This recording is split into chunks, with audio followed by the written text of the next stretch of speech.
तनुष उसराठे वयवर्ष 3 असं मयत चिमुकल्याचं नाव आहे। या घटनेनं नागपुरात हळहळ व्यक्त होतीये। पहाटे 5 वाजता तो झोपेतून उठला होता।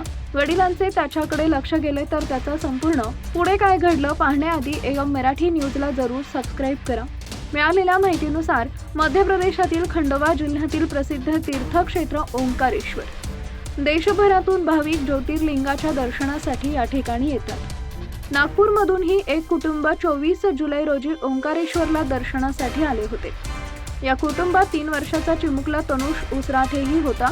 आई वडिलांसोबत देवदर्शनासाठी आलेल्या तनुषला मात्र ओंकारेश्वरमध्येच काळाने गाठलं। 24 जुलै रोजी नागपूर येथील उसराटे कुटुंब ओंकारेश्वरला पोहोचलं। कुटुंब ओंकारेश्वर ज्योतिर्लिंगाचं दर्शन घेण्यासाठी आले होते। त्यांच्या बसनं ब्रह्मपुरी पार्किंग परिसरात प्रवेश केला। पहाटेची वेळ होती, परिसरात अंधार होता। कुटुंबातील सदस्य बसमधून खाली उतरत होते। त्याचवेळी 3 वर्षाचा तनुष उसराटेही बसमधून खाली उतरला। लहान मूल असल्यामुळे तनुष काही क्षणातच पुढे गेला। कुटुंबियांना वाटलं की तो आसपासच असेल, मात्र पुढच्या काही क्षणात जे घडलं त्याची कुणालाही कल्पना नव्हती। तनुष पुढे जात असताना तो एका उघड्या सेप्टिक टँकमध्ये पडला। घटना लक्षात येताच कुटुंबियांची धावपळ सुरू झाली।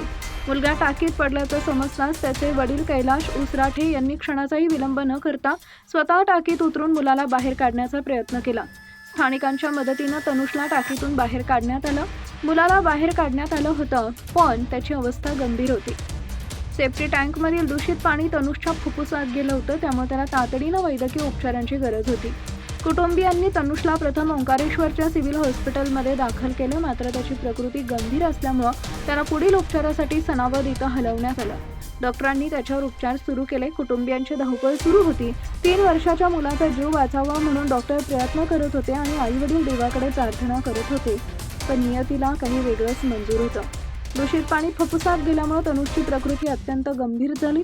उपचारादरम्यान या 3 वर्षाच्या चिमुकल्याचा दुर्दैवी मृत्यू झाला। ज्या मुलाला घेऊन कुटुंब ओंकारेश्वरच्या ज्योतिर्लिंगाचं दर्शन घेण्यासाठी आलं होतं, त्याच मुलाचा मृतदेह घेऊन कुटुंबाला नागपूरला परतावं लागलं। 25 जुलै रोजी तनुषचं शवविच्छेदन करण्यात आलं। त्यानंतर मृतदेह कुटुंबियांच्या ताब्यात देण्यात आला आणि कुटुंब खासगी वाहनानं नागपूरकडे रवाना झाले।